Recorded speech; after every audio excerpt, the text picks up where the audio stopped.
Hello students, welcome to the channel. This is Dr. Harinder Singh and आज हम बात करने वाले हैं सीबीएसई की गाइडलाइंस जो आई हैं, जो उन्होंने 30% सिलेबस रिड्यूस किया है from class 9 to class 12th। ये बहुत अच्छा मूव है जो सीबीएसई ने किया है due to COVID situation, because बच्चे ऑनलाइन पढ़ रहे हैं, अभी स्कूल्स नहीं ओपन हुए हैं all over India. So that's why CBSE reduce the syllabus from class 9 to 12th। आपको सारी डिटेल्स सीबीएसई की साइट्स पे मिल जाएंगी। एक एक सब्जेक्ट की बात करना बहुत डिफिकल्ट हो जाएगा, मैं सम अप कर रहा हूँ सारे सब्जेक्ट्स को। कुछ कुछ चैप्टर्स के अंदर चेंजेस किए हैं, कुछ कुछ चैप्टर्स के अंदर कुछ चीज़ें डिडक्ट नहीं करी हैं। उन्होंने कुछ कुछ टॉपिक्स को डिडक्ट किया है जो स्टूडेंट्स को नहीं पढ़ने हैं। कौन से टॉपिक नहीं पढ़ने हैं वो उन्होंने ऑलरेडी अपनी साइट पे मेंशन कर दिया है।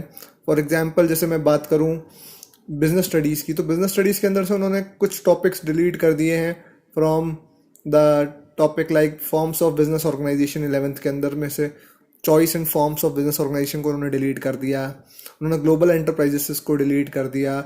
Joint ventures, public and private partnership के कंसेप्ट के बारे में उन्होंने जो डिटेल्स थी उन्हें डिलीट कर दिया। ये मैं एक एग्जांपल दे रहा हूँ क्योंकि मैं generally commerce students and humanities के स्टूडेंट्स को पढ़ाता हूँ, तो मैंने उनके टॉपिक्स मुझे याद हैं कि कौन कौन से टॉपिक्स को उन्होंने डिलीट किया है। जैसे बीपीओ को डिलीट किया from the 5th unit emerging modes of business के अंदर क्लास 11th के अंदर।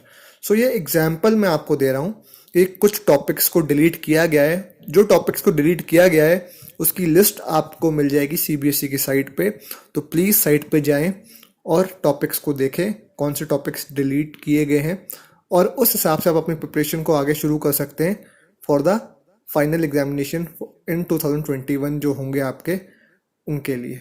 ठीक है, तो ये थी आज की video. Thank you so much. Channel को लाइक और सब्सक्राइब ज़रूर कीजिएगा।